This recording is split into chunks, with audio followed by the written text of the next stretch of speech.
मणिपुर में हुई घटना जिससे पूरा देश शर्मसार है और ये घटना नारी के आत्मसम्मान पर प्रतिघात है।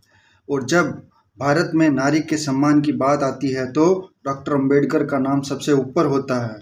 मणिपुर हिंसा पर डॉक्टर अंबेडकर के विचारों से शुरू करूँगा। डॉक्टर अंबेडकर कहते हैं कि मैं किसी समाज की प्रगति का आकलन यह देखकर करता हूँ कि वहाँ की महिलाओं की स्थिति कैसी है। और उनका दूसरा कोट है कि कानून और व्यवस्था राजनीतिक शरीर की दवा है और जब राजनीतिक शरीर बीमार पड़े तो दवा जरूर दी जानी चाहिए।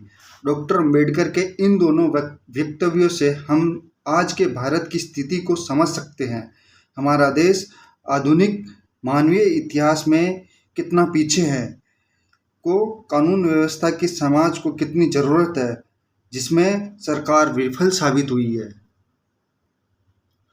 नारी को जलाना भारतीय समाज की रीति रही है। जैसे राम ने सीता की अग्नि परीक्षा ली। आज़ादी से पहले सती प्रथा थी, जिसमें जीवित नारी को पति की चिता के साथ जला दिया जाता था। प्रतीकात्मक होलिका दहन आज भी होता है दहेज के नाम पर, और बलात्कार के बाद आज भी देश के विभिन्न हिस्सों में महिलाओं को जलाया जाता है।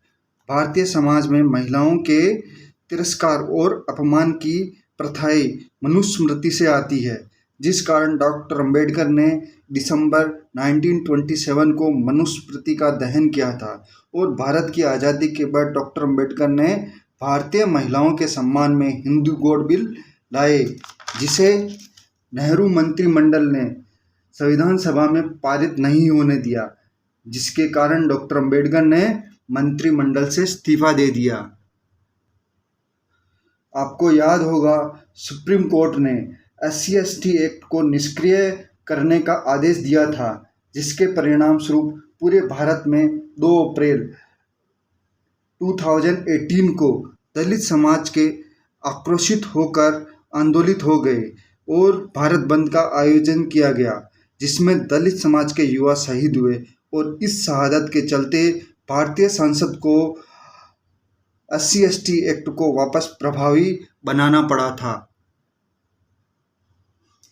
मणिपुर हिंसा का कारण भी कोर्ट ही है, क्योंकि कोर्ट ने ही मैतेई समुदाय को SC लिस्ट में लाने का फैसला लिया और बाद में मणिपुर राज्य के 2 समुदायों में हिंसक संघर्ष शुरू हो गया और इन हिंसक झड़पों को सरकार रोकने में विफल साबित हुई और भीड़ ने महिलाओं को अपने हवस का शिकार बनाना शुरू कर दिया।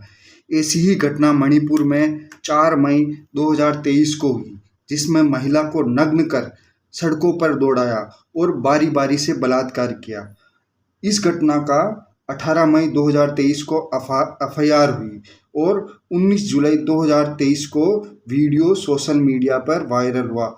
तब तक कोई भी गिरफ्तारी नहीं हुई और 20 जुलाई जब तक सोशल मीडिया द्वारा दबाव बनाया गया सरकार पर, तब एक गिरफ्तारी हुई। लेकिन सवाल यह है कि FIR होने के लगभग 60 दिनों बाद तक एक भी गिरफ्तारी क्यों नहीं हुई? क्या अपराधियों को सरकारी संरक्षण प्राप्त है? मणिपुर के CM कह रहे हैं कि ऐसी सैकड़ों घटनाएं हुई है। इतनी घटनाएं होने के बाद भी इन राजनेताओं को रत्ती पर शर्मिंदगी नहीं है। और हमारे प्रधानमंत्री जी विदेश में उस समय घूम रहे थे। मणिपुर यौन हिंसा की पीड़िता का आरोप है कि पुलिस ने ही उन्हें भीड़ के हवाले किया।